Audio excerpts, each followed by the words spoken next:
तो दोस्तों, रेलवे विभागीय परीक्षा चैनल पर आपका स्वागत है। और समय को लॉस न करते हुए आज हम लोग देखते हैं CCRS के बारे में, chief commissioner of railway safety के बारे में। तो चलिए देखते हैं और उन सारे प्रश्नों के उत्तर जानते हैं जो LDC इत्यादि परीक्षाओं में पूछे जाते हैं।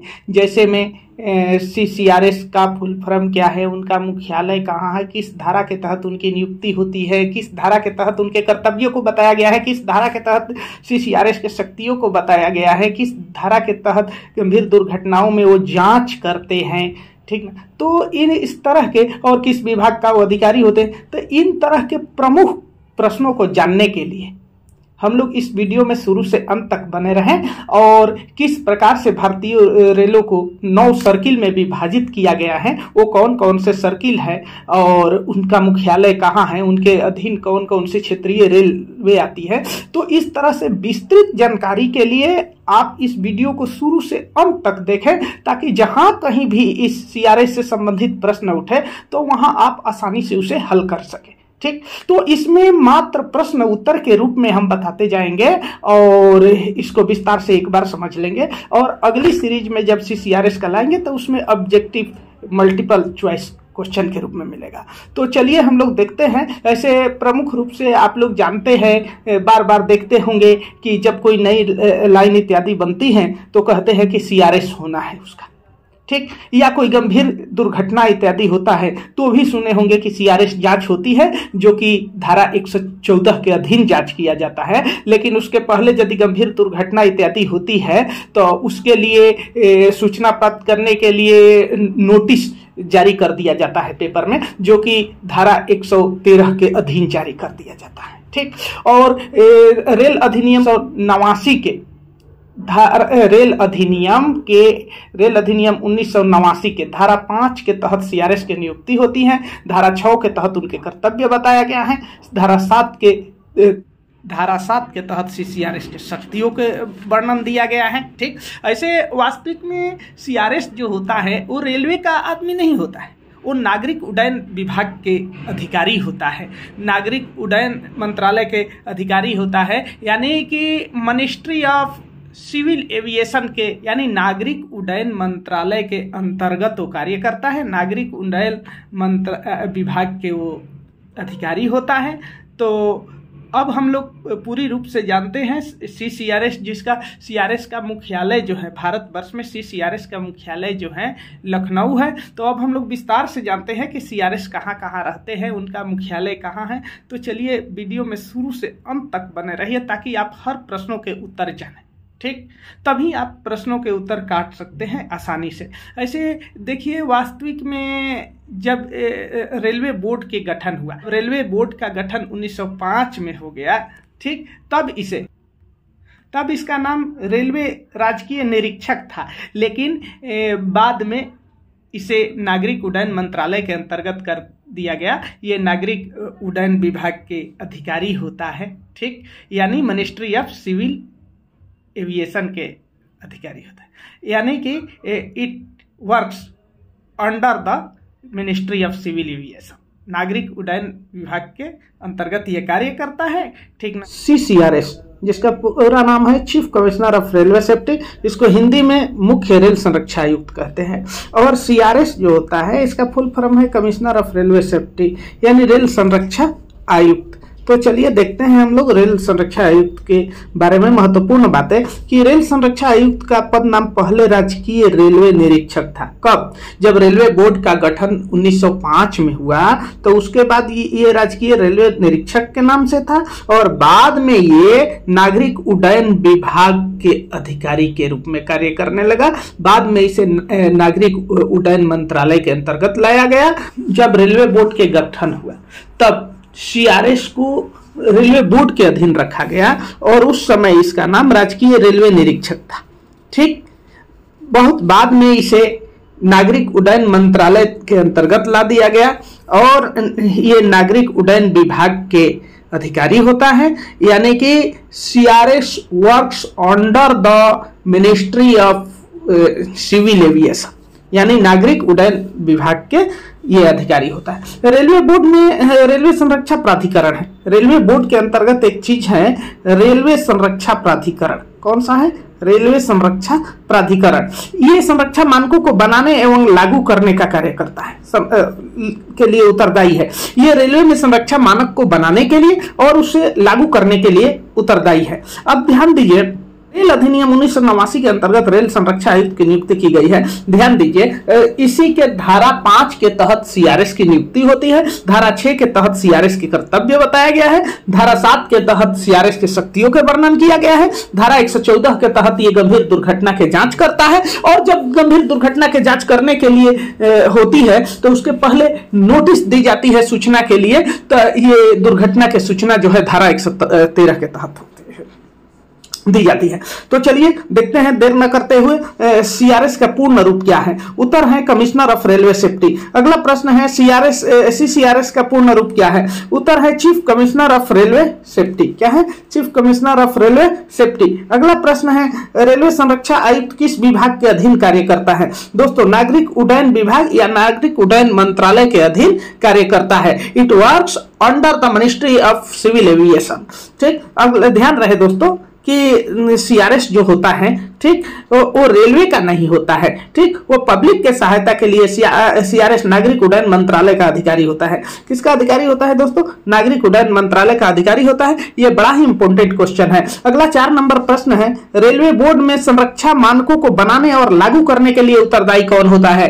रेलवे बोर्ड में संरक्षा मानक को बनाने एवं लागू करने के लिए जो उत्तरदायी होती है संस्था, उसका नाम है रेलवे संरक्षा प्राधिकरण। क्या नाम है? रेलवे संरक्षा प्राधिकरण। अगली प्रश्न है किस अधिनियम के तहत सीआरएस की व्यवस्था की गई है। देखिए, रेल अधिनियम 1989 के तहत सीआरएस और सीआरएस की स्थापना की गई है। इसके तहत पूरे भारतवर्ष के रेलवे को 9 सर्किल में विभाजित किया गया है। 9 सर्किल के प्रत्येक के जो हेड होता है, मुखिया, उसे संरक्षा आयुक्त कहते हैं। रेल संरक्षा आयुक्त। ये 9 सर्किल, अब देखिए ये 9 सर्किल बड़ा ही इंपॉर्टेंट है। 9 के मुख्यालय को याद रखा जाता है और किस सर्किल के अंतर्गत कौन कौन से क्षेत्रीय रेल आते हैं, इस बात को बड़ी ही गंभीरता से ध्यान दी जाती है। अब देखिए दोस्तों, 9 सर्किल जो है कौन कौन सी है, जरा सा एक बार सुन लेते हैं। कि पहला है जैसे सेंट्रल सर्किल रेलवे, इसका मुख्यालय मुंबई है। ईस्टर्न सर्किल रेलवे, मुख्यालय कलकत्ता है। नॉर्थ सर्किल रेलवे, मुख्यालय नई दिल्ली है। नॉर्थ ईस्टर्न सर्किल रेलवे, मुख्यालय लखनऊ है। नॉर्थ ईस्ट फ्रंटियर सर्किल, जिसका मुख्यालय कलकत्ता है। सदर्न सर्किल, जिसका मुख्यालय बंगलौर है। साउथ सेंट्रल सर्किल, जिसका मुख्यालय सिकंदराबाद है। वेस्टर्न सर्किल, जिसका मुख्यालय मुंबई है। साउथ वेस्टर्न ईस्टर्न सर्किल, जिसका मुख्यालय कलकत्ता है। ध्यान रखें कि इन सबके अंतर्गत क्षेत्रीय रेल आते हैं। केवल साउथ सेंट्रल सर्किल ही एक ऐसा सर्किल है जिसके अंतर्गत केवल एक ही क्षेत्रीय रेल है, एससीआर, साउथ सेंट्रल रेलवे। ठीक, मेट्रो रेलवे कलकत्ता जो है किस सर्किल के अंतर्गत आता है? ये नॉर्थ ईस्ट फ्रंटियर सर्किल के अंतर्गत आता है। ठीक, इसी तरह से मेट्रो रेलवे दिल्ली किसके अंतर्गत आता है? नॉर्थ सर्किल रेलवे के अंतर्गत आता है। ठीक, तो चलिए देर न करते हुए आगे बढ़ते हैं। क्वेश्चन नंबर आगे संरक्षा संगठन के बारे में। अब देखिए, रेल संरक्षा आयोग के प्रधान मुख्य रेल संरक्षा आयुक्त यानी सीसीआरएस होता है। कौन होता है दोस्तों? सीसीआरएस। यह भारत सरकार के प्रधान तकनीक सलाहकार के रूप में कार्य करता है। ये भारत सरकार के प्रधान तकनीक सलाहकार के रूप में कार्य करता है। इसके सहायता के लिए 5 उप रेल संरक्षा आयुक्त नियुक्त किए जाते हैं। सीसीआरएस के सहायता के लिए क्या होता है दोस्तों? 5 उप रेल संरक्षा आयुक्त किए जाते हैं, जो कि मैकेनिकल डिपार्टमेंट से एक होता है, एक इलेक्ट्रिकल डिपार्टमेंट से, 2 होते हैं सिग्नल और टेलीकम्युनिकेशन डिपार्टमेंट से, और एक ऑपरेटिंग क्षेत्र से नियुक्त किया जाता है। इस तरह से 5 रेल उप संरक्षा आयुक्त हो गया। एक हो गया मैकेनिकल का, दूसरा हो गया इलेक्ट्रिकल का, तीसरा और चौथा सिग्नल और टेलीकम्युनिकेशन का, और 5वां ऑपरेटिंग का हो गया। ठीक, इसके अंतर्गत 9 सर्किल कार्यालय स्थापित किए गए हैं। कितने किए गए हैं? 9 सर्किल कार्यालय। अब देखिए 9 सर्किल कार्यालय में कहां कहां से रहते हैं। तो इसमें 2 गो का मुख्यालय जो है, 2 सीआरएस का मुख्यालय मुंबई में है और 3 सीआरएस का मुख्यालय कलकत्ता में। 2 और 3 5 हो गए और 4 जो बचे उसमें से एक बंगलोर, एक नई दिल्ली, एक लखनऊ और एक सिकंदराबाद में मुख्यालय है। हर सर्किल के मुखिया संरक्षण आयुक्त होता है। अब ध्यान दीजिए, इसके अलावा एक उप रेल संरक्षा आयुक्त जो होता है, इसके अलावा रेल संरक्षा आयुक्त एक मुंबई में, एक कलकत्ता में भी स्थित है। ठीक, तो चलिए देखते हैं क्वेश्चन नंबर 6। रेल संरक्षा आयुक्त का प्रधान कौन होता है? रेल संरक्षा आयुक्त का प्रधान होता है CCRS, chief commissioner of railway safety. ठीक, अगला प्रश्न क्वेश्चन नंबर 7 है। 7वां प्रश्न है दोस्तों कि मुख्य रेल संरक्षा आयुक्त किस रूप में कार्य करता है? तो ये भारत सरकार के प्रधान तकनीक सलाहकार के रूप में कार्य करता है। ठीक, अगला प्रश्न है 8 नंबर, CCRS का मुख्यालय कहाँ है? दोस्तों इसका मुख्यालय है लखनऊ। अब क्वेश्चन हो गया कि CCRS का मुख्यालय कहाँ है? लखनऊ, बंगलोर, नई दिल्ली, मुंबई, तो लखनऊ ही मारेंगे। मुख्य CCRS जो होता है chief commissioner of railway safety का लखनऊ है। अन्य जगह के तो संरक्षा आयुक्त होते हैं यानी CRS होते हैं, ये चीफ CRS है। ठीक, तो चलिए अगला प्रश्न देखते हैं क्वेश्चन नंबर 9। CRS के सहायता के लिए कितने उप रेल संरक्षा आयुक्त नियुक्त किया जाता है? आपने देखा कि CRS के सहायता के लिए 5 उप रेल संरक्षा आयुक्त नियुक्त किए जाते हैं। अगला प्रश्न 10 नंबर है, उप रेल संरक्षा आयुक्त किस क्षेत्र से नियुक्त किए जाते हैं? ध्यान रखिए दोस्तों, ये मैकेनिकल, इलेक्ट्रिकल, सिग्नल और टेलीकम्युनिकेशन ऑपरेटिंग क्षेत्र से होते हैं, इंजीनियरिंग क्षेत्र से नहीं होते हैं। यानी कि इस तरह से यदि क्वेश्चन हो कि किस क्षेत्र से नहीं होते हैं, ऑप्शन में 1 नंबर में mechanical, 2 number electrical, 3 number engineering, 4 number operating, तो ध्यान रखें दोस्तों कि इन्हीं 5 क्षेत्रों से होते हैं। मैकेनिकल से हो, इलेक्ट्रिकल से हो, सिग्नल और टेलीकम्युनिकेशन से हो या ऑपरेटिंग से हो। ठीक, अन्य क्षेत्र से उप रेल संरक्षा आयुक्त नहीं होते हैं। तो चलिए आगे देखते हैं। क्वेश्चन नंबर 11 है दोस्तों कि मुख्य रेल संरक्षा आयुक्त के अधीन कितने सर्किल कार्यालय स्थापित किए गए हैं? तो दोस्तों 9 का नाम आपने सुना होगा कि central circle railway, eastern circle railway, north circle railway, north eastern circle, north eastern frontier circle, southern circle, south central circle, western circle और साउथ ईस्टर्न सर्किल। ठीक, आगे देखते हैं। CCRS के अधीन 9 सर्किल कार्यालय स्थापित किए गए हैं। इनमें से प्रत्येक का मुखिया कौन होता है? तो देखिए, जो प्रत्येक का मुखिया होता है संरक्षा आयुक्त होते हैं, इसको रेल संरक्षा आयुक्त के नाम से जाना जाता है। अगला प्रश्न है 13 नंबर, किन किन शहरों में रेलवे संरक्षा आयुक्त के मुख्यालय बनाए गए हैं? तो देखिए, मुंबई में, कलकत्ता में, बंगलोर में, नई दिल्ली, लखनऊ और सिकंदराबाद में बनाई गई है। ठीक, आगे जानते हैं कि जैसे सेंट्रल सर्किल रेलवे है, ठीक, सेंट्रल सर्किल रेलवे का मुख्यालय है मुंबई में है और इसके अंतर्गत क्षेत्रीय रेल CR, CWR और KR यानी कि कोंकण रेलवे भी आता है। ठीक, अगला पॉइंट है कि ईस्टर्न सर्किल रेलवे है, इसके मुख्यालय कहाँ है? कलकत्ता है और इसके अंतर्गत क्षेत्रीय रेल कौन कौन आता है? ER और ECR, ईस्ट रेलवे और ईस्ट सेंट्रल रेलवे आता है। अगला पॉइंट है नॉर्थ सर्किल जो है, नॉर्थ सर्किल रेलवे का मुख्यालय कहाँ है? नई दिल्ली। इसके अंतर्गत क्या क्या आता है? NR और DMRC यानी नॉर्थ रेलवे और दिल्ली मेट्रो रेलवे कॉर्पोरेशन आता है। अगला है नॉर्थ ईस्टर्न सर्किल, इसका मुख्यालय कहाँ है? कलकत्ता में और इसके अंतर्गत कौन कौन सी क्षेत्रीय रेलवे आती है? NER और NCR आती है। NER किसके अंतर्गत आती है? किस सर्किल के अंतर्गत? North eastern circle. ऐसे ऑप्शन रहता है कि नॉर्थ ईस्ट रेलवे किस सर्किल के अधीन आती है? पहला नॉर्थ ईस्टर्न सर्किल, दूसरा नॉर्थ सर्किल, तीसरा ईस्टर्न सर्किल। तो आप नॉर्थ ईस्टर्न सर्किल ऑप्शन को चिन्ह लगाएंगे। अगला पॉइंट है कि नॉर्थ ईस्टर्न फ्रंटियर रेलवे के मुख्यालय कहाँ? तो कलकत्ता। इसके अंतर्गत कौन कौन आता है? NFR और मेट्रो रेलवे कलकत्ता आता है। KMRC यानी कलकत्ता मेट्रो रेलवे कॉर्पोरेशन। अगला है सदर्न सर्किल, इसका मुख्यालय कहाँ है? बंगलोर है और इसके अंतर्गत कौन कौन सी क्षेत्रीय रेलवे आती है? SR और SWR यानी साउथ रेलवे और साउथ वेस्टर्न रेलवे। अगला पॉइंट है कि साउथ सेंट्रल सर्किल का मुख्यालय कहाँ है? सिकंदराबाद और इसके अंतर्गत कौन सा क्षेत्रीय रेलवे आता है? SCR south central railway. यही एक ऐसा सर्किल है साउथ सेंट्रल सर्किल जिसमें केवल एक ही क्षेत्रीय रेल है, साउथ सेंट्रल रेलवे।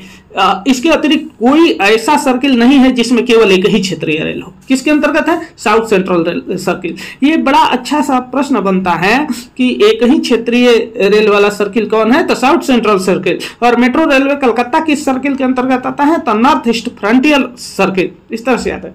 रखें। आगे देखिए कि वेस्टर्न सर्किल का मुख्यालय कहाँ है, तो मुंबई है। और इसके अंतर्गत कौन कौन से क्षेत्रीय रेल आते हैं, WR और NWR आते हैं। साउथ ईस्टर्न सर्किल के मुख्यालय कलकत्ता है, इसके अंतर्गत ACR south eastern railway, ECOR east coast railway और ACCR south east central railway.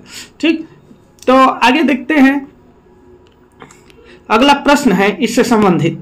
क्या प्रश्न है कि सेंट्रल सर्किल रेलवे का मुख्यालय कहाँ है, उत्तर है मुंबई में। किस किस क्षेत्रीय रेलों के सेंट्रल सर्किल रेल के अधीन रखा गया है, तो CR, WCR और KR कोंकण रेलवे को रखा गया है। अगला प्रश्न है 16 नंबर, ईस्टर्न सर्किल रेलवे का मुख्यालय कहाँ है, इसका मुख्यालय है दोस्तों कलकत्ता। तो देर न करते हुए आगे देखते हैं क्वेश्चन नंबर 17 नंबर है कि किस किस क्षेत्रीय रेलवे को ईस्टर्न सर्किल रेलवे के अधीन रखा गया है, तो देखिए ईस्ट रेलवे और ECR यानी ईस्ट सेंट्रल रेलवे, इसको ईस्टर्न सर्किल रेलवे के अधीन रखा गया है। 18 नंबर प्रश्न है, नॉर्थ सर्किल रेलवे का मुख्यालय कहाँ है, उत्तर है नई दिल्ली। नॉर्थ सर्किल रेलवे का मुख्यालय कहाँ है, नई दिल्ली है। इसके अंतर्गत NR और DMRC आता है, Delhi metro railway corporation. 19 number प्रश्न है, किस किस क्षेत्रीय रेलों को नॉर्थ सर्किल रेलवे के अधीन रखा गया है, तो NR और DMRC यानी दिल्ली मेट्रो रेलवे कॉर्पोरेशन को नॉर्थ सर्किल रेलवे के अधीन रखा गया है। अगला प्रश्न है 19 नंबर प्रश्न है कि नॉर्थ ईस्टर्न सर्किल का मुख्यालय कहाँ है, इसका सही उत्तर है लखनऊ। और ये भी ध्यान रखिए कि मुख्य भारतवर्ष में जो CCRS का हेड ऑफिस है, मुख्य कार्यालय मुख्यालय वो है लखनऊ में ही। 21 नंबर प्रश्न था, किस किस क्षेत्रीय रेलों को नॉर्थ ईस्टर्न सर्किल रेलवे के अधीन रखा गया है, तो देखिए नॉर्थ ईस्टर्न सर्किल रेलवे के अधीन मात्र 2 है, NER और NCR, नॉर्थ ईस्ट रेलवे और नॉर्थ सेंट्रल रेलवे। इसका मुख्यालय लखनऊ है। कहाँ है, लखनऊ। ठीक, तो आगे देखते हैं 22 नंबर प्रश्न है कि नॉर्थ ईस्ट फ्रंटियर सर्किल के रेलवे का मुख्यालय कलकत्ता है। North east frontier circle railway का मुख्यालय कहाँ है, कलकत्ता। अगला, किस किस क्षेत्रीय रेलों को north east frontier circle railway के अधीन रखा गया है, NFR और KMRC यानी कलकत्ता मेट्रो रेलवे कॉर्पोरेशन को, इसको नॉर्थ ईस्ट फ्रंटियर सर्किल के अधीन रखा गया। सदर्न सर्किल रेलवे का मुख्यालय कहाँ है, सदर्न सर्किल जो है इसका मुख्यालय बंगलौर में है।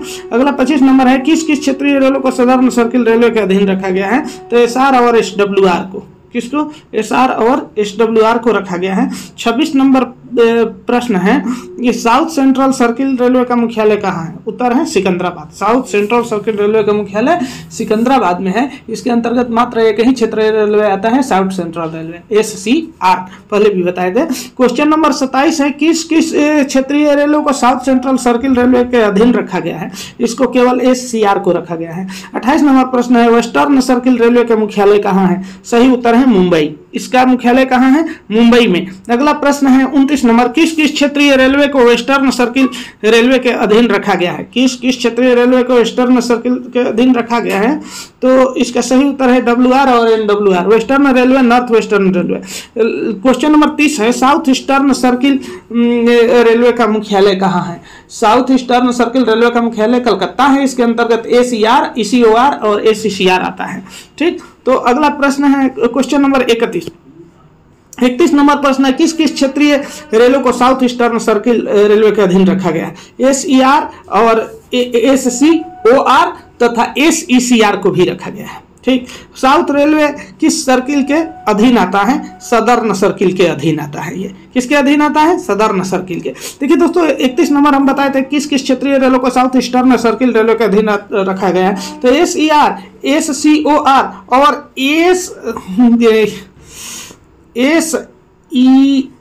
SECR को भी रखा गया है। ठीक, तो चलिए अगला देखते हैं। अब थोड़ा सा देखते हैं इसके कार्य क्षेत्र के बारे में, CRS के कार्य क्षेत्र के। तो देखिए भारतीय रेल अधिनियम 1989 के धारा 5 के तहत CRS की नियुक्ति होती है। धारा 6 के तहत CRS का कर्तव्य होता है।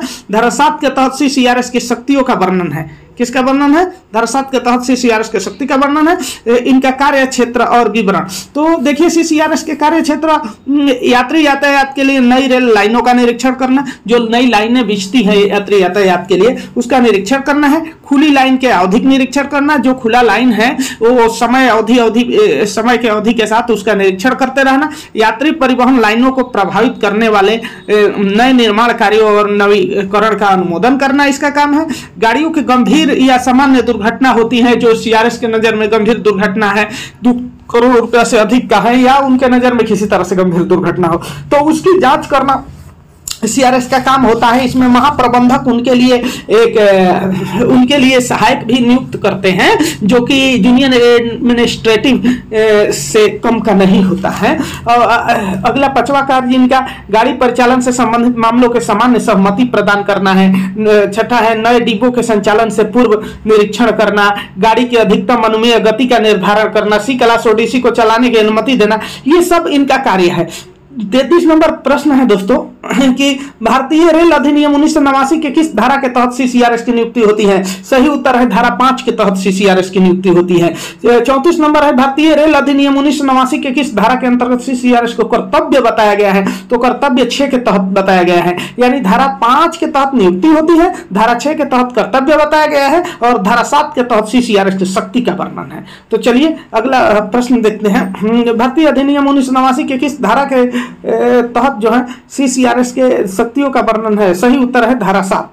अगला प्रश्न है 36 नंबर कि जब सवारी गाड़ी के गंभीर दुर्घटनाओं की जांच हेतु CRS के जांच का आदेश दिए जाते हैं तो उसके सहायता के लिए महाप्रबंधक द्वारा किस अधिकारी को नामित किया जाता है? देखिए कम से कम जूनियर एडमिनिस्ट्रेटिव ग्रेड के अधिकारी होना चाहिए।